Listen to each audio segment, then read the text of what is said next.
Australia's biosecurity system plays a crucial role in maintaining market access for our livestock and plant industries.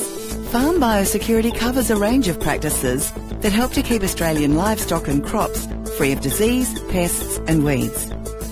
This short video provides a practical overview of biosecurity measures you can use in your daily routine to minimise the risks associated with moving anything onto your property. Animals and plants can carry pests, bacteria and viruses without showing symptoms of disease. To avoid diseases, pests and weeds coming onto your property, buy your farm inputs from trusted sources and, wherever possible, inspect newly arriving planting material and livestock before they're mixed with your existing stock. Stock returning from agricultural shows and events, sales, contract joining or agistment also need to be managed to reduce the risk of spreading unwanted pests and diseases. Request supporting paperwork from the seller. This could be a national vendor declaration, a certified seed certificate, a commodity vendor declaration or a national animal health statement. Accredited suppliers will provide you with records of the product source and any testing history. Maintain a register of propagation material, including the source of budwood, cultivar, rootstock, where, when and how many were received and planted. Keeping accurate records of all farm inputs will help with any traceback activities should a new pest or disease be found. Keep a record of where livestock have come from. Isolate new livestock for a period of 21 to 28 days.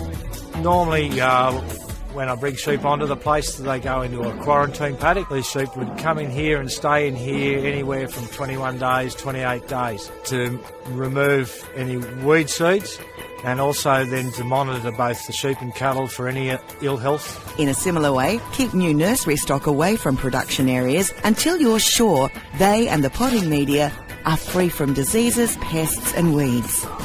It is a good idea to regularly check newly planted areas for the appearance of pests or unusual symptoms to ensure they can be contained. New propagating materials such as potting mix and compost should be checked prior to use. Water feed and bedding can often be a major source for transferring and harbouring diseases, pests and weeds. In the right conditions, many of these unwanted intruders can survive for a very long time. Ensure bedding material is fit for purpose, refreshed regularly and is stored in a clean, dry and vermin-free environment.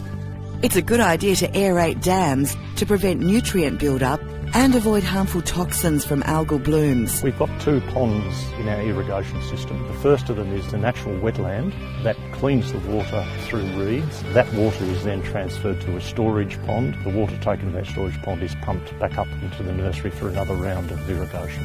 It actually goes through and uses nature to give us the very best quality of water.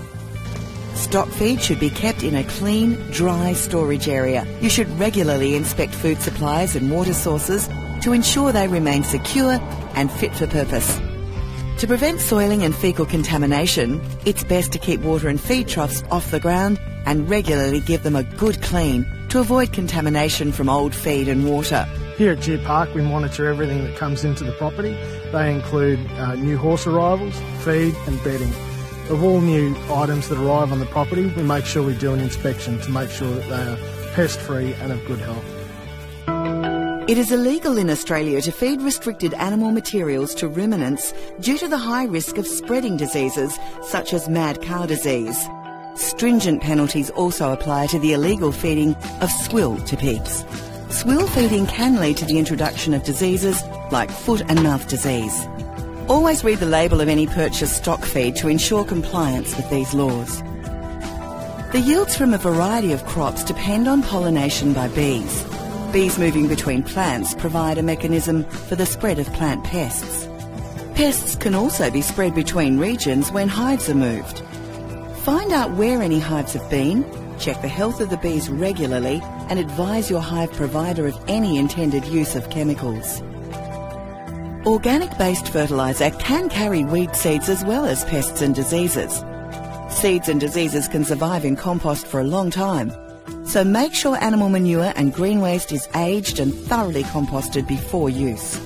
Maintain a record of the source of organic fertilisers and application dates. Reduce the risk of purchasing contaminated or non-compliant fertiliser by ensuring the supplier is following the industry purchasing code of practice or has equivalent quality controls in place.